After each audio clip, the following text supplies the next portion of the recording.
brighten up those already bright mornings. Wheeler, Ollie, and Lecter. Mornings at the Cabin. Wheeler, Ollie, and AJ, as a matter of fact. Wait, Wheeler, Lecter, and AJ. What the hell? You know, it's because the Wheeler and Ollie just slides so easily off the top. I know. Wheeler, Lecter? That's why we can't replace it. I know, that's right. AJ does not exist on the show. Sorry, guys. Screw it all up. It's okay, buddy. Good morning to all. Good morning to one and all. Last night, another video shoot. Successful out at Madeline Lake. And it was lovely. Oh, nice. I had forgotten that Madeline Lake is such a lovely little lake. Not forgotten that it's a lovely lake, but it's so warm. Yeah. Best swimming lake we've got. Well, you know, it's one of those denotations of a dying lake is when it starts getting warmer. That's when it's perfect. Yeah, that's right. That's when you know it's just right. Yeah. But I mean, not to start off in a depressing note, but the lakes that we're all used to driving out, you've noticed that like Prosperous is slowly dying. What do you mean by that? So, like, the green and the weeds are starting to encroach further and further into the lake. Okay. So that's, like, when you fly over lakes, right? When you're flying over the lakes, there's lakes that are blue, and that's it. They got blue, and they got the shore. And then you see the algae and overgrowth start to take over. So that's the start of a lake starting to kind of die. It's going to take years, but that's what it is. It's cyclical. But, I mean, when I was a kid, Prosperous was like to the shore all the way around, like rocks and everything. And now it's kind of like everything's kind of encroaching in corners. It's because there's not enough water. There's not enough water moving through it. I'm probably talking out of my ass. Not enough water moving through it, so there's not enough movement, and it stays still too long, so stuff starts to overgrow. Okay. Well, the water levels are definitely a bit higher this year. So, does that mean they're on like IV right now? Probably, kind of like that last gas. Last gas. Like I said, could take years. Like I said, probably talking about out of my ass. But hey, that's what this noodle came up with. Mornings at the Cabin, the podcast. Last night, a friend of mine on Facebook shared what looked like one of those crappy, like, you know, very, very poorly made, like, posts where it's just like, the government's trying to take over your life.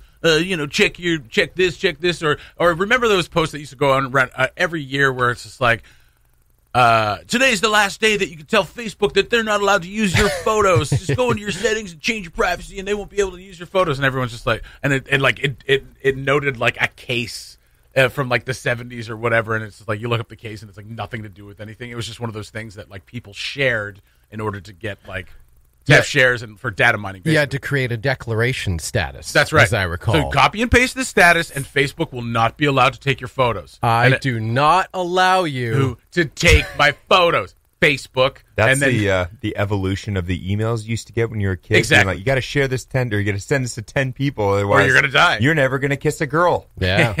For the next 10 years. Yeah, that's right. It was never too harsh. It was just, true. It's true. I never sent those. No, me neither. I didn't kiss girls for a long time. No, me neither. Yeah, there you go.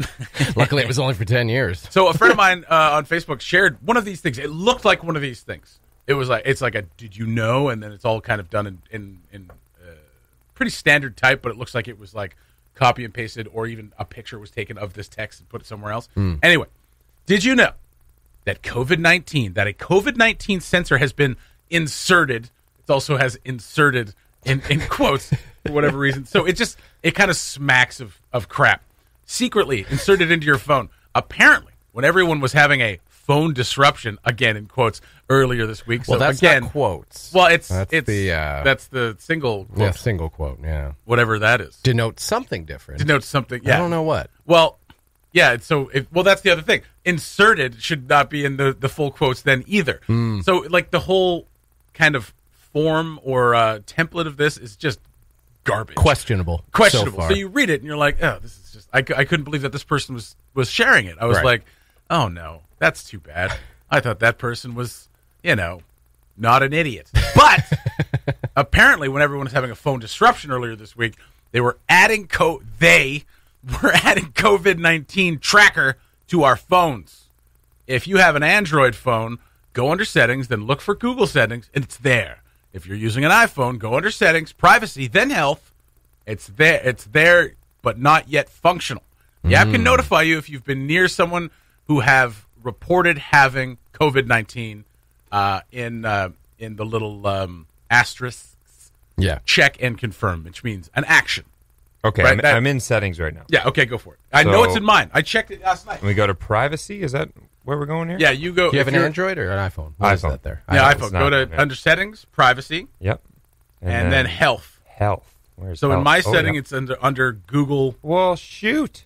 Google settings. COVID-19 exposure logging. Yeah, What and do here we you go. know, Mine is eh? the When COVID. enabled, iPhone can exchange random IDs with other devices using Bluetooth. Yep. This enables an app to notify you if you've been exposed to COVID-19. But I mean, okay. So mine is under Google settings. It says COVID-19 notifications turned off. Turn on COVID-19 exposure notifications. Install and finish setting up a participating app. So it's Do just- we dare? It's there as a little backdoor for this app.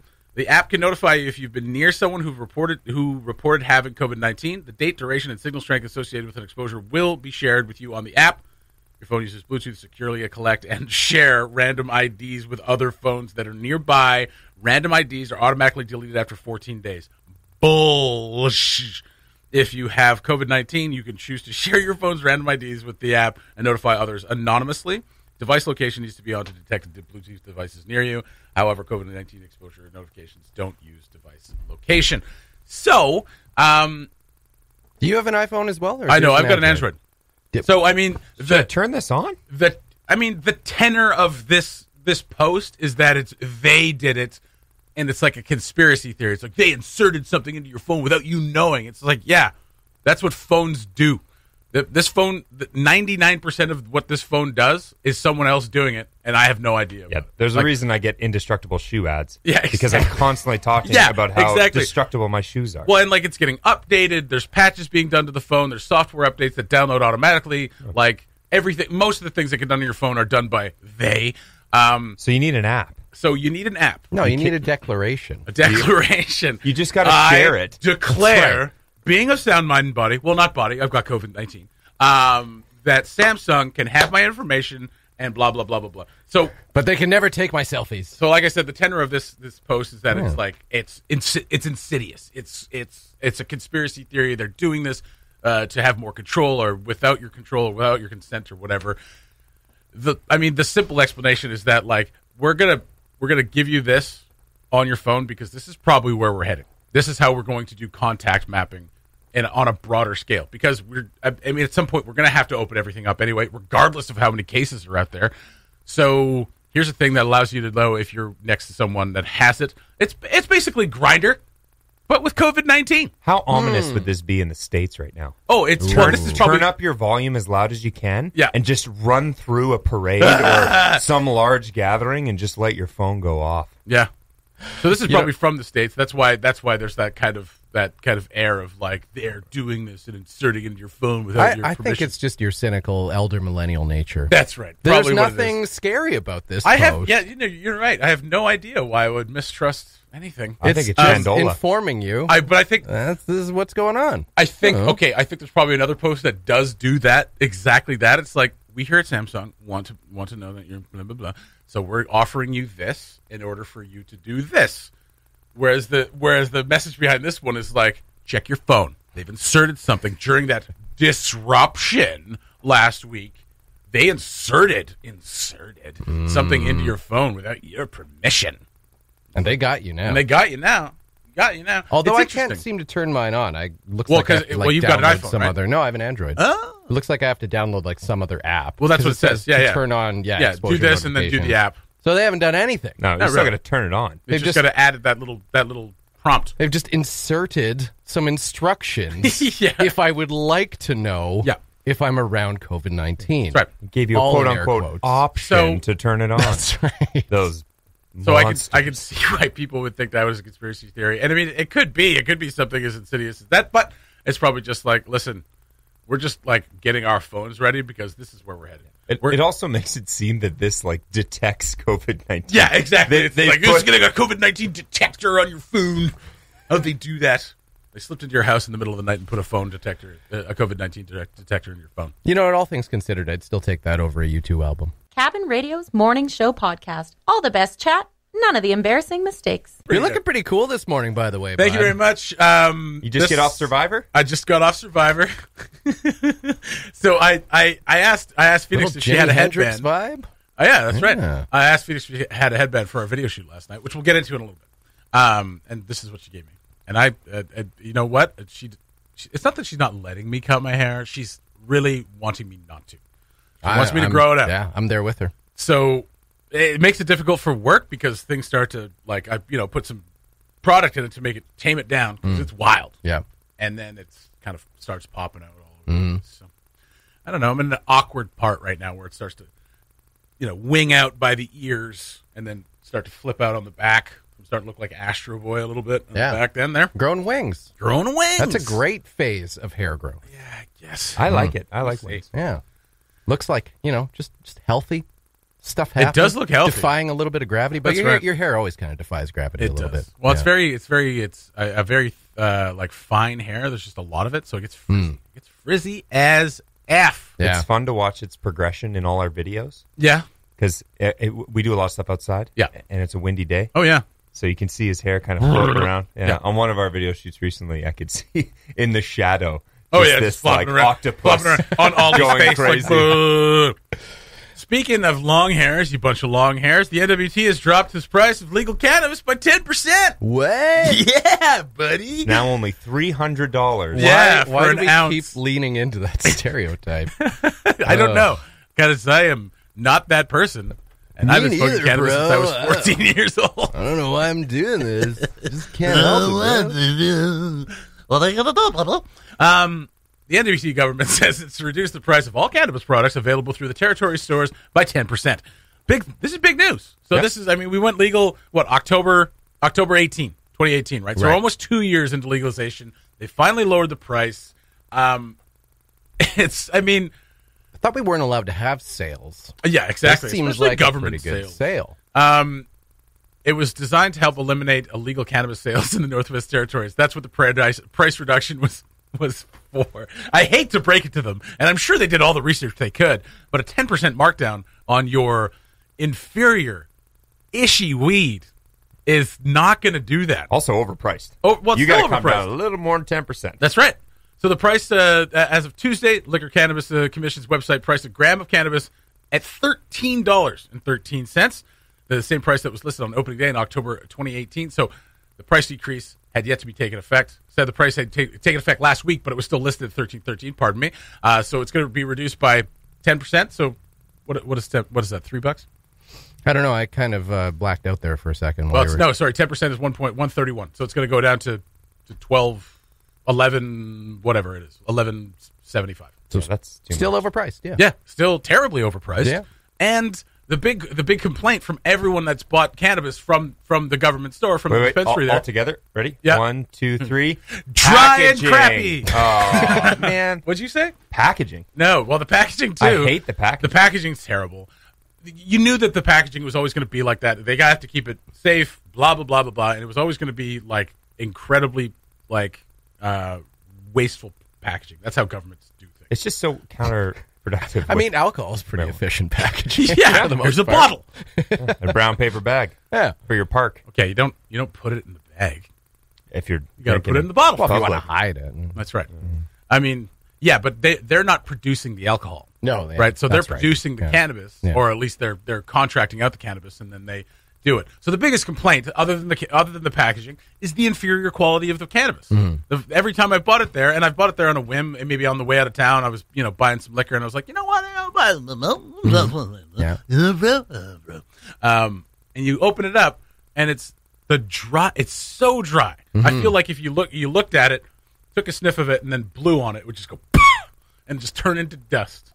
So that's, it says it right here in the story. Some residents say that the official channels offer an inferior product at higher prices than cannabis available on the black market. Yep. And you can order online, which is technically not legal, right, from independent dispensaries, and get incredible quality cannabis at rock bottom prices. You know what I mean? You can't lose. I feel like they've increased, isn't there? It seems like there's more of them. There's more. When the whole point of this every day was to shut them down. Right? I speak into my phone, COVID-19 restrictions phone. I speak into my phone and I say, I like cannabis from independent sources because the government weed is crappy. And then I said that into my phone just now, and I will get a number of ads I don't get any ads. I've signed up for a few of them. I get the emails and you're just keeping tabs, right? I'm just keeping tabs. Just keeping tabs. They've just got good articles. See what's out there.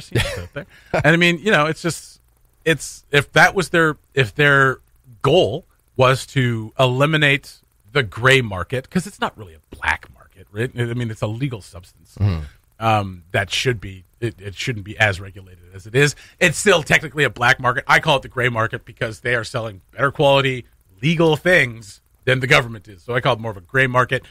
If their goal is to eliminate that, you got to reduce it by more than 10% from your $13.13, because it's still going to be like $11.82 or whatever it would be for a gram of cannabis. By the way, that was some great onomatopoeia when you were describing how dry it is.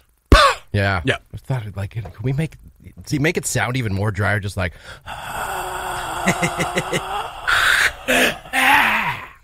that's what you open the canister and that noise just comes. That's out. right. Yeah. Oh, it's the soul of the cannabis plant leaving the packaging, just dying of thirst. Hey, what's that strain called? Oh, that's Gandalf the Green. So yeah, I mean it's a nice attempt. It's just what manner of groupthink did they go through for this? It's like, you know what, 10% reduction probably do. I just picture probably this eliminate this problem. Guys. That should do it. Yeah, it's like the other end when old Uncle Milty back in the day was saying, you know what, we're going to curb liquor consumption by taxing the hell out of it. That's right. It's like, yeah, that doesn't seem to work. They did this. They tried the same thing in Australia. They said, we want to really stop binge drinking. Yeah. And down there they have Alka-Pops, so like Coke and Jack in a can already to go. Yeah. It's like, well, we really want to stop these kids binge drinking, so we're going to raise the prices of these ridiculously. That's right. Good call. Now I'm going to buy a bottle of Jack and find a park somewhere. Yeah, exactly. It got way worse. And kids never steal things. No. They don't do that. We would never. No. I'm putting myself in my body when I was a child. I'm putting myself in my body as a child. All right. It's unfortunate. The story's at cabinradio.ca. Read it for yourself. I mean, there's not a ton of information to give you other than the fact that the reduction is for this, which doesn't seem to, it probably won't work. And it's just so easy. It's easy to get it online. It's super easy. It's all right there. I like this. This is what it does. These are the contents. This is what, it's curated to your high, like what you want to do. You go into the dispensary at the liquor store and they're like, honestly, just like the video, 1 cannabis, please. And they just toss a package on there and it's like, that's what it is. Yeah. Okay, what does it do? I don't know. But we all know that this, like, if we can get people to buy into this overpriced, inferior product, everyone benefits as a result, right? The economy, Canadian economy has benefits. So I think we got to just say sale. Yes, absolutely. But especially when they use all that tax revenue towards treatment and education of things. Get it while it's hot. Yeah. Get it while it's dry, everybody. We're having a sale. The Mornings at the Cabin podcast was recorded before a sort of live, thankfully not in the studio, audience. Ollie has joined us for another segment of Without Knowing Precisely What's Going On with Ollie Williams. Ollie, without knowing precisely what's going on with the state of emergency? We don't have one anymore. Oh, we're in a state of normality. A state of normality. So after 15 weeks, the NWT government, or the G, as we call them here, on Tuesday lifted the territory-wide state of emergency after, like I said, after 15 weeks, while extending a separate public health emergency for the 8th time. So I think the confusion for most people is coming between the state of emergency and the public health emergency. So first of all, what do you think the difference is? I have no idea. I'm with Brian Couvret on this one. I think it's party time. I think it means once that state of emergency is lifted, I mean, take your masks off, get naked, and start just touching people. Are we way off on this? Are we a little off? I feel like I got some work to do. Okay, fair enough. If you could explain. Well, I mean, you put me on the spot. I don't really know. This is why I'm asking. But the state of emergency lifted after 15 weeks, so that takes away the overriding power. Don't smile at me like that. I'm trying to figure it out. Just tell me. Just tell me. And the reason I asked you is to illustrate that nobody really knows, which is why it's confusing to a lot of people. Right? Please continue. So the answer to it is, like, it would be great if they called these things slightly different things, more so than like state of emergency, public health emergency, because they sound practically identical. Yeah, and it makes it really difficult, which is what I was trying to illustrate, for people to understand what the differences are. The big difference is that the state of emergency applies to the territorial government, specifically to the MACA minister, which is currently Caroline Cochrane, who has taken over that portfolio. So that gave her additional powers to control things like she could force certain communities to take emergency actions if they weren't doing. Yeah. Like, she never used any of these powers. This is one reason why they've got rid of it. Never ended up needing to use any of the powers under the state of emergency, but it gave MACA powers over communities to get things done. Like, to get, for example, to get food and water into communities and to set prices if they needed to, if there'd been a run on food in a community that was suffering from a really big outbreak or something like that. The public health emergency is applied to Cami Candola. Yes. And so it allows her to have the set of powers that lets you put in restrictions at the border and tell people when and where to wear masks if she wanted to do that, and do things around like all the distancing, the restrictions on gatherings, etc., etc. So the public health emergency is the one they're keeping. It lets Cami Candola still do all the things that she needs to do, and the one they're getting rid of is the state of emergency, which is the one that applied to Caroline Cochrane, which they never used the powers from. Okay. Now, do you think that the letter from the Medical Association had anything to do with that decision? Or do you think this was kind of following a natural timeline of I don't where think we're so, headed? because the letter from the NWT Medical Association applied more to Cami Candola's powers than it did to the state of emergency. Right. So And that's probably not because they were confused on how it worked.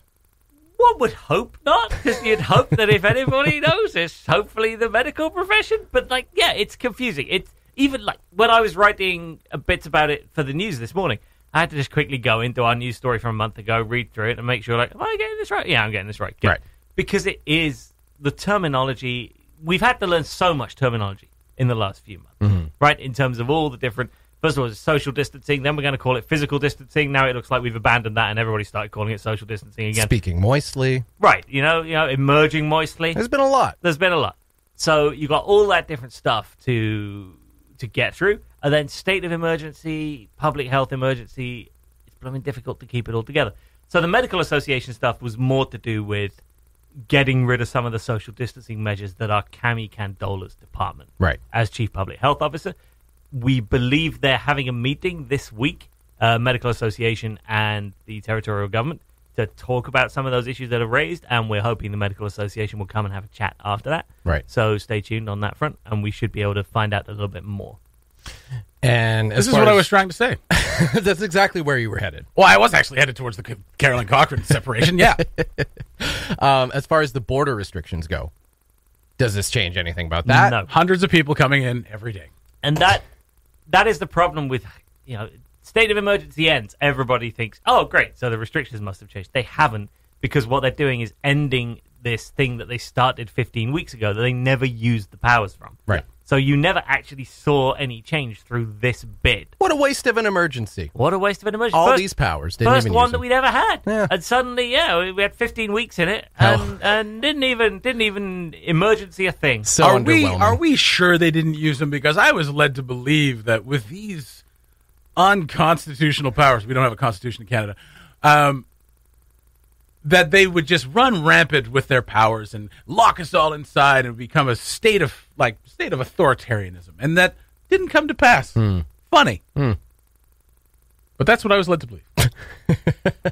So now we are in a public health emergency still, which, I mean, it's just like a name. It's kind of arguable whether or not we're in an emergency at this point. Where we are. 9 weeks since we had an actual positive. But it's not us. It's everywhere else. More than right? that. I mean, we're approaching 100 days since the last confirmed case. Right.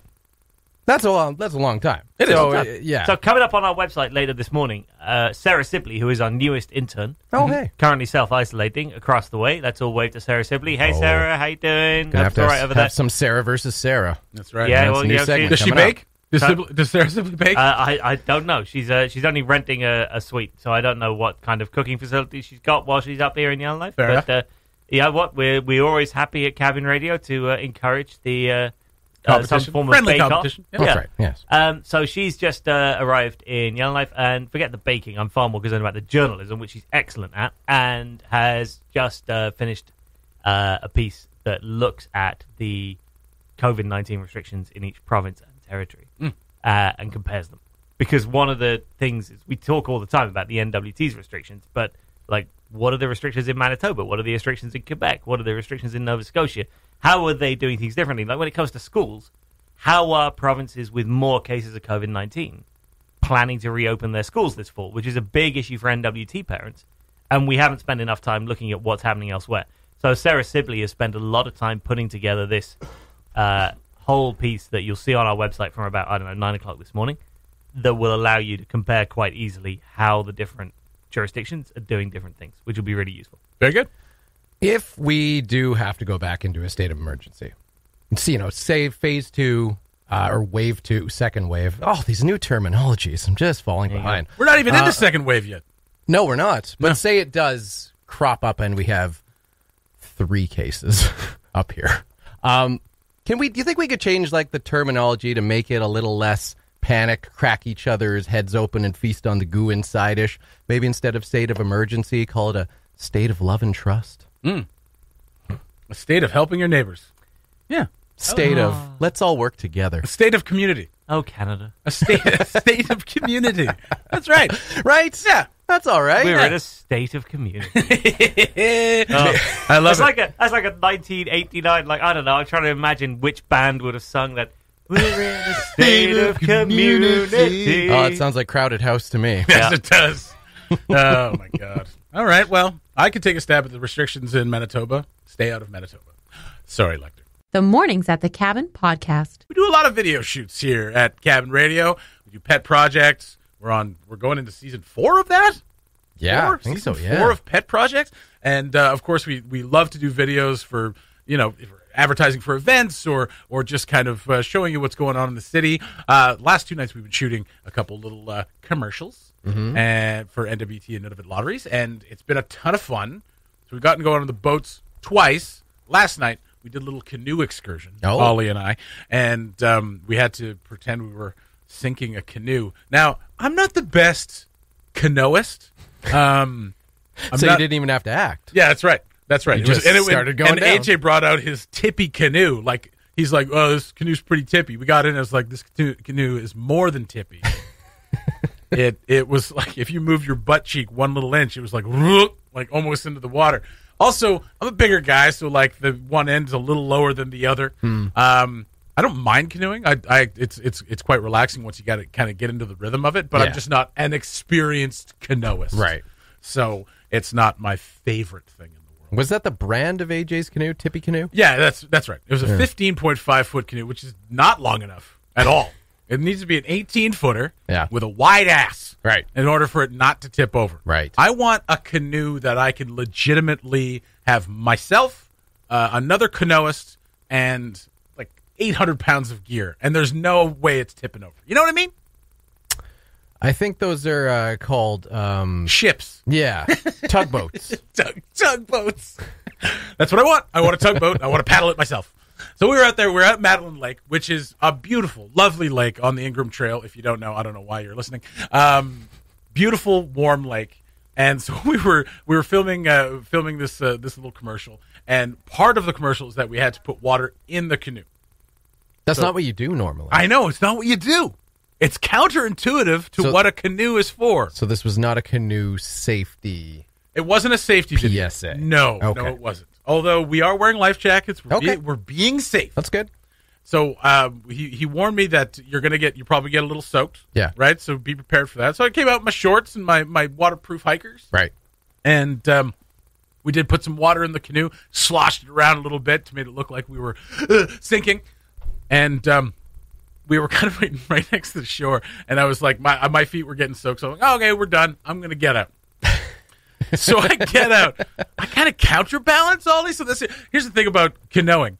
If you only have one person in the canoe, Right. That one end is going to sink lower than the other end. Especially when it's a sudden shift. That's right. Yeah. Especially when it's a sudden shift. Unless you're a slight, you have to be, smaller than me, and then you could probably do a one-person canoe. So you gave him the old teeter-totter trick. I did. That our and first bully always pulled on us back in elementary school. I didn't even know what I was doing. I was just like, I'm just going to get out.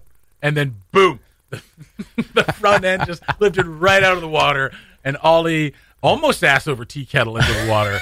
But he got a good half dunk. Yeah. Not like a full half dunk, like feet to nipples. Right. It was more like nipples to knees. Right. Because his butt was in the water. Right. Yeah. Oh, so okay. that was it was a successful shoot. Just a little dunkaroo. A little dunk. How do you do your dunkaroo? Hey, it's how they put Ollie in the water.